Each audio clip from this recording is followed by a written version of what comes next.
नमस्ते। आज हम एक बहुत ही भव्य और कह सकते हैं गहरे अर्थों वाली परंपरा की परतों को खोलने जा रहे हैं। पुरी की जगन्नाथ रथ यात्रा। जी हाँ। ये वो विशाल उत्सव है जहां भगवान जगन्नाथ अपने भाई बलभद्र और बहन सुभद्रा के साथ अपने मुख्य मंदिर से निकलते हैं गुंडीचा मंदिर की यात्रा पर। बिल्कुल। और हमारे पास जो भी जानकारी हैं, जो स्रोत हैं, वो इसके इतिहास, इसकी रस्मों और इसकी जो सांस्कृतिक अहमियत है, उस पे काफ़ी रोशनी डालते हैं। हाँ, तो हमारा मकसद यही है कि इस अनोखे पर्व के जो सबसे दिलचस्प और ज़रूरी पहलू हैं, उन्हें समझें। ये शुरू कैसे हुआ, इसका महत्व क्या है और ये दुनिया भर में कैसे फैला। हाँ, तो चलिए शुरू करते हैं। सबसे पहले ये यात्रा असल में है क्या?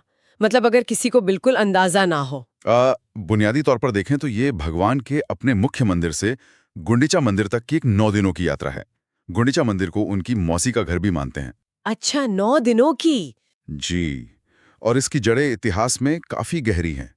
कुछ स्रोत बताते हैं कि इसकी शुरुआत हुई थी 12वीं सदी में, जब राजा अनंत वर्मन चोडगंगलेव ने श्री जगन्नाथ मंदिर बनवाया था। 12वीं सदी। हाँ, हालांकि कुछ पौराणिक मान्यताएं हैं जो इसे सत्ययुग जितना पुराना बताती हैं। अच्छा, सत्ययुग से।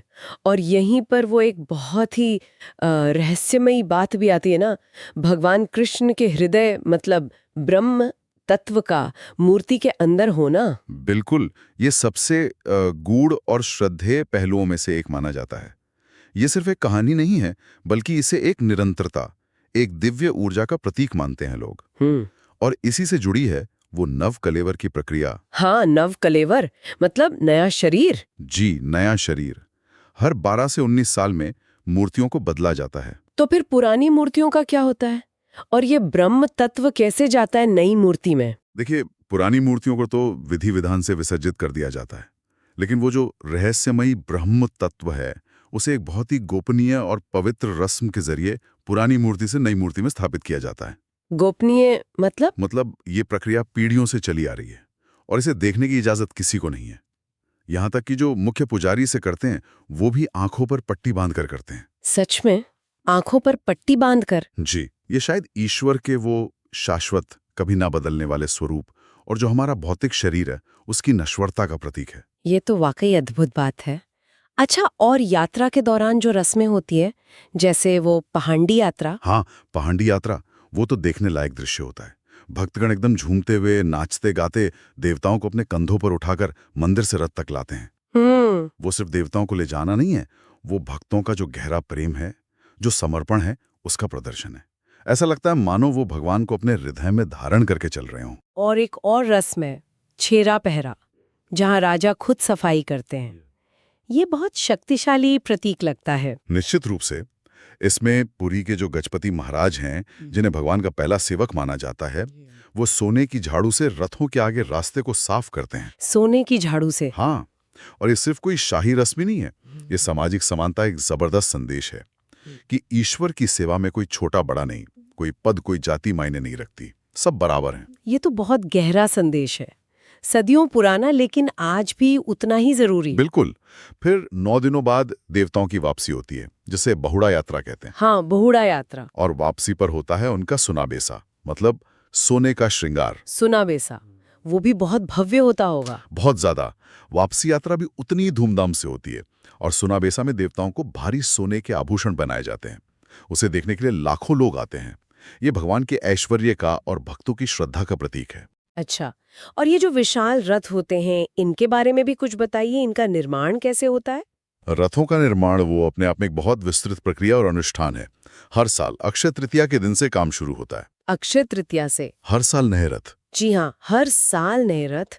करीब 120 से ज्यादा कुशल कारीगर होते हैं, जिन्हें महाराणा कहते हैं। वो पारंपरिक औजारों से ही इन्हें बनाते हैं। 1200 कारीगर? हाँ, और इसके लिए खास तौर पर चिन्हित की गई सागौन और नीम की लकड़ी का ही इस्तेमाल होता है। ये सिर्फ इंजीनियरिंग नहीं है, ये पीढ़ियों से चला आ रहा ज्ञान, कला और श्रद्धा का संगम है। और जैसा हमने शुरू में कहा था, ये उत्सव सिर्फ पुरी तक ही सीमित नहीं रहा, अब ये तो एक वैश्विक उत्सव बन गया है। हाँ, बिल्कुल। आईएसकॉन जैसी संस्थाओं ने इसमें बड़ी भूमिका निभाई है। आज दुनिया के 100 से ज्यादा शहरों में रथ यात्रा निकलती है। लंदन, न्यूयॉर्क, सिडनी, डर्बन, हर जगह। सही। 30 लाख से ज्यादा श्रद्धालु आते हैं। ये ओडिशा के लिए आस्था का और पर्यटन का सबसे बड़ा केंद्र है। इससे स्थानीय अर्थव्यवस्था को भी बहुत बल मिलता है। होटल हैं, परिवहन है, वहाँ के हस्तशिल्प हैं। सही बात है। तो अगर हम इस पूरी चर्चा का एक सार निकालें तो रथ यात्रा का सबसे बड़ा संदेश क्या है? क्या ये सिर्फ भक्ति और आस्था का प्रदर्शन है या कुछ और भी है? देखिए, भक्ति और आस्था तो इसका मूल है ही, लेकिन संदेश शायद उससे भी गहरा है। पहला तो यही कि ईश्वर स्वयं चलकर अपने भक्तों के पास आते हैं, हर किसी को दर्शन देने के लिए, चाहे वो मंदिर जा पाए या न जा पाए। दूसरा, वो छेरा पैरा जैसी रस्में जो समानता और सेवा का महत्व बताती हैं। तीसरा, नव कलेवर जो हमें जीवन के चक्र और आत्मा की निरंतरता की याद दिलाता है। तो ये सिर्फ एक यात्रा नहीं है, ये श्रद्धा, सेवा, समानता और उत्सव का एक, कह सकते हैं, जीवंत संगम है। तो हमने देखा कि जगन्नाथ रथ यात्रा सिर्फ एक धार्मिक जुलूस नहीं है, ये तो इतिहास, अध्यात्म, कला, सामाजिक समरसता और कितने ही गहरे दार्शनिक संदेशों का एक अद्भुत ताना बाना है। बिल्कुल। वो ब्रह्म तत्व के रहस्य से लेकर छेरा पहरा के समानता के प्रतीक तक और नव कलेवर के जीवन चक्र से लेकर इसके वैश्विक प्रभाव तक, इसमें समझने और महसूस करने के लिए बहुत कुछ है। जी हाँ। और जाते जाते एक विचार शायद छोड़ा जा सकता है आज की दुनिया में, जहाँ कई बार दूरियां बढ़ती हुई महसूस होती हैं। ईश्वर का स्वयं अपने भक्तों तक चलकर आने का ये दर्शन, ये विचार, ये हमारे आपसी संबंधों और समाज के लिए क्या मायने रख सकता है, इस पर सोचा जा सकता है। बिल्कुल, इस पर जरूर सोचिए।